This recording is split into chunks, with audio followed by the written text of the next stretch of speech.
Well, again, everyone, this is Bob from Hot Rock Central, and for the first time on YouTube, we're going to be introducing this new inverter. It's called the Pass Power, and this here is a 6 kW, 124 volt, and 24 volt input. Now, this is a low frequency inverter, and this sucker weighs about 100 pounds. Now, I'm not kidding, it's heavy. And I just got it in, and first thing that's impressive is this is what it came in. Wooden steel frame box. And of course it came in undamaged because of the packing, and that was real impressive to start off with. Right off the bat, I think the terminal size is a little undersized. I think they could have used bigger terminals, but it's probably adequate enough to handle a 6 kW load. One of the other things that I was concerned about is on the output terminal block here, for 6,000 watts, you're going to need at least a number 8 wire coming out of that terminal block. And I wanted to be sure that this inverter here lived up to that standard, and there's a number 8 wire right there, and it fit beautifully into that terminal block. So they got that right.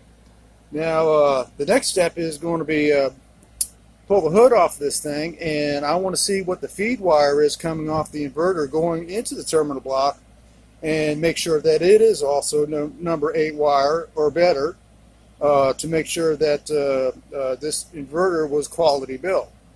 So we're going to check that out in a little bit, and just to go over some of what we got here. It comes with, well, actually it doesn't come with this, I don't think. I think this is, you got to buy extra. This is a remote LCD display. Tells you your watts, volts on your battery, output, and it might even show the hertz on it. And also it's an on-off, remote on-off switch. And then you've got your remote sensor extension wire, and then it comes with covers for the battery terminals. Now on the front face here, you got your on-off switch, battery shore charger mode, battery inverter mode, and a fault sensor. And then you've got here, you've got a type of battery that you're going to be using, plus the current output to your battery adjustment, power save function, overload trip, over temperature trip, charger on float mode, charger on last charge mode, and inverter power online battery charger off. Shore power online battery charger active. Okay. Alright, some of that I'm not going to be using, so I don't care about it. And alright, we'll get to pulling the hood off this thing here and see what it looks on the inside. And then after that, we'll get it hooked up and put it through a torture test to see what it can do. Stay tuned. Alright, there it is, covers off now, and really impressed to see a couple of toroidal transformers in there. Wasn't expecting that. And the board layout looks pretty good. I did find one problem though. Down here you see these are some support posts for this board here, and for some reason there's one here and one further on down. You can't see through this wire, but apparently this isn't from shipping damage. Apparently this was done at the factory. Somebody smashed the board down on these posts here and broke the post loose from the FET heat sink, and punched a hole right through the board in both places. So I checked those to see if they were electrically connected to the FET heat sink, and they're not. So this should work okay even without those supports in there. And the board is still in there pretty firm. So unless the board was damaged any further than that, we ought to get this thing up and running here and see how it does. Now, as far as the wiring, I was expecting to see number 8 wires in here. This is more like a number 10, maybe a little bit bigger. And what I do like what I see here is the terminal connections here for the circuit breaker. Not only do they have them screwed down, but they got them soldered down too. So it looks like they did a pretty good job putting this together here. And I checked all the screws for tension on them to see if everything was tight, and everything checked out pretty good. So we'll put this thing back together and slap it up on the wall, hook it up, and see what you'll do. Stay tuned. All right, we're getting ready to hook it up now. And for those of you who don't know, whenever you're hooking up power to a brand new inverter, they've got capacitors in them that need to be charged up before you even make the connection. So a lot of people on YouTube are using resistors, but I like using a light bulb because what you'll see happen is the light bulb will start out shining pretty bright, and it'll gradually get dimmer, and as it goes down to almost nothing, then you know it's safe to hook it up without getting a hazardous arc. So let's see what happens here. Well, it lit up just a little bit, but not a whole lot. I've seen them light up quite a bit brighter than that on most inverters that I hook up. So that's telling me it's safe to hook up without getting a serious arc. Let's see what happens. No arc. All right, good deal. All right, we'll get this all hooked up and turn it on and try it out and see what she does. Stay tuned. All right, we're back, and I got the inverter mounted, and this video is actually 4 months past the previous segments that you just saw. I didn't want to put out this video until I had this thing run through a longevity test to see if it would hold up. And after 4 months running 24/7, so far it has done great. So I'm impressed with that, and I hope it keeps on doing that. Now, when I first put it up, I put it through a real heavy stress test. What I did is I ran it up to 4,700 watts. And my well pump is probably the hardest thing to start of anything that I own. And so I ran it up to 4,700 watts and kicked in the well pump. And this thing started it up. It dimmed the lights real low for a split second, but it lit that pump up and it ran. So that was impressive. I wasn't sure if it was going to do that or not, but it did.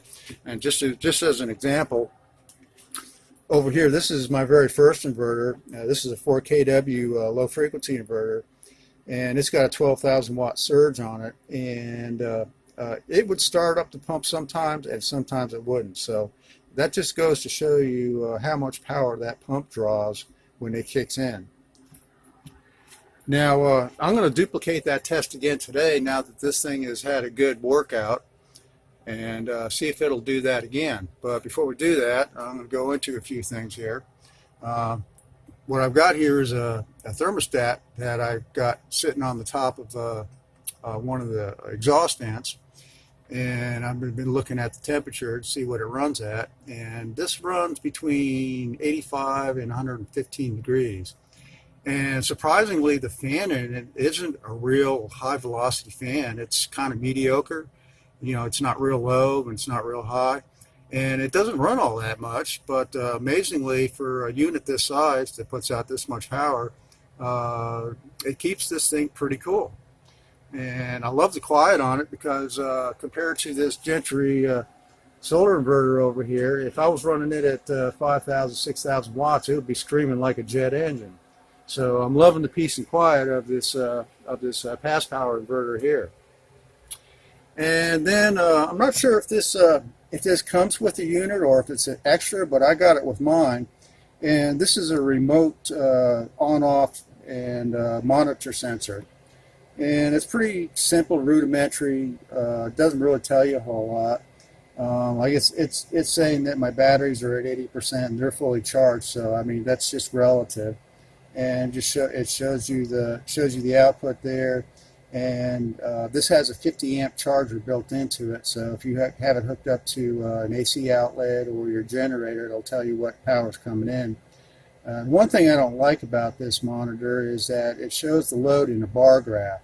I would prefer to see that in the actual wattage being generated by the unit. And maybe they could do something about that in the future. That would be much better, I think. Now, as far as how it runs, the sine wave on it is a little bit lumpy. It's not too bad, but it's got a few wiggles in it. And I don't know if that's too much to be concerned about, but to me, it seems to me that they could put a better sine wave oscillator in this unit. On these other units that I have over here, this Giant L and this Gentry over here, they have picture-perfect sine wave readings on them. So there's something they could do there to improve that, I think. Other than that, it's basically pretty simple. You know, you've got your battery adjustment here, and that's about it. And then you just got your on-off switch. There's no other adjustments on this thing. And you know, I was just looking at some SunGold inverters the other day, and strangely enough, the SunGold inverters have a logo on this very similar to this. So I wonder if these companies are related or not. And as far as high wattage 120 volt only inverters that run on 24 volts, you really only got two choices nowadays. This one here, and Ames also makes a 6,000 watt single phase inverter. Now Gentry made some for a while, and they're no longer building inverters, but they're trying to get their company rebooted again. But to tell you the truth, if they ever do get their company rebooted again, I would never buy anything from this company. The owner of this company is probably the worst asshole you'll ever deal with. So I mean, no matter how good this inverter is, and it is a really good inverter, just the attitude of the owner. I mean, nothing but delays and no return calls, no returns on messages. The guy just runs a company like a piece of crap. So, you know, if he ever does get back up and running, I wouldn't buy anything from this guy. Now, the other thing is the book says that you can actually run this thing past its limit of 6,000 watts without it shutting down. It says that you can run it to 110%, which would be 6,600 watts, and it'll handle that for 15 minutes before it shuts down from overheating. And you can actually run it 125% of its rated value to 7,500 watts, but you can only do that for about a minute before it shuts down. So this is a pretty robust unit here, I think, and I'm glad I ran across it. So anyways, now I'm going to get this prepped for the well pump test to see if it'll do it again. And if it does, then I'll say we've got a pretty good inverter here, and you really can't touch anything for the price on this. I paid under $1,000 for this thing shipped from China. That was including shipping. So the only other inverter that you can get with this kind of power for 120 volts using 24 volts would be an Ames inverter, and it's more than double the price. So if you need a 6,000 watt inverter and it runs off at 24 volts, and they also make these in 48. I don't think they make them in 12 though. This is the way to go. Looks like a damn good inverter, and I'd buy another one. So anyways, let's get this test started here and see what happens. All right, well, about the best I can come up with is 4,400 watts. And I'm going to go over here and turn on the kitchen sink. And I run the bladder tank down pretty low, so it should kick in the well pump here pretty quick. Let's see what happens here.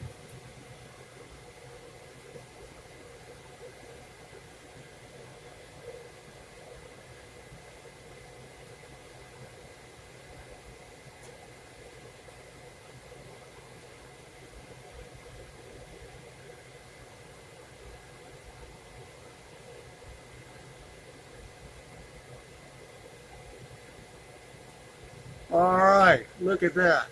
It did it again. It started that well pump up. Amazing. All right, guys, there you go. You got yourself a bulldog inverter you can get your hands on really cheap. So anyways, Pass Power inverters. I'll leave you a link in the description there where you can find these, and an email address of the person that I talk with over there. Thanks for watching.